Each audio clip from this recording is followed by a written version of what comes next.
दाद तो बनती है। जंग शुरू करते वक्त बेंजी और डॉनी ने 3 प्रोडिक्शंस की थी, तीनों सच साबित हो गई। पहली प्रोडिक्शन ये थी कि लोग उठ खड़े होंगे और रजीम को चेंज कर देंगे। दूसरी प्रोडिक्शन ये थी कि फौज जो है वो भागना शुरू हो जाएगी, शिकस्त मान लेगी। और तीसरी प्रोडिक्शन ये थी कि इकोनॉमी कोलैप्स हो जाएगी, कुछ नहीं पीछे बचेगा, बैंकरप्सी हो जाएगा। तीनों प्रोडिक्शन सच साबित हो गए। Very good, very good. मुजाहरे हो रहे हैं, इसराइल में हो रहे हैं।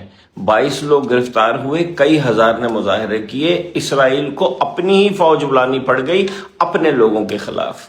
इकोनॉमी कोलैप्स हो रही है, इसराइल की हो रही है, अमेरिका की हो रही है।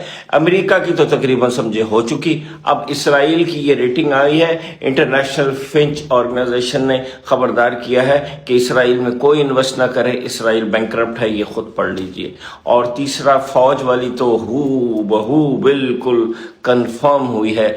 इसराइल के आर्मी चीफ ने कहा है कि हमारी बस हो गई है, फौज के अंदर कोई दमखम नहीं रहा, हमारी तरफ से शिकस्त है, अब जो पॉलिटिक्स ने करना है कर ले। और आखिर में बौखला के जो अब डॉनी साहब बोलने लगे हुए हैं ना, तो उसके बारे में थोड़ी सी बात मैं अपने पाकिस्तानी क्रिश्चियन भाइयों के साथ और इंटरनेशनली जो क्रिश्चियन हैं, जो डॉनी को अपना सेवियर समझते हैं, उनके नज़दीक वो कोई बहुत बड़ी तोप आई है ईसाइयों का मुहाफिज बन के, उनसे ये कहना था कि ये जो डोनाल्ड ट्रंप ने हम मुसलमानों के एक लीडर के बारे में बोला, लीडर भी कोई छोटा मोटा नहीं, लीडर वो जो हमारी 2 होलीस्ट मास का मेज़बान है, उसका खादिम है, और हर साल 2 करोड़ से ज़्यादा हुज्जाज उनके मुल्क में जाते हैं। वो आए और मेरे पिछवाड़े को चूमे।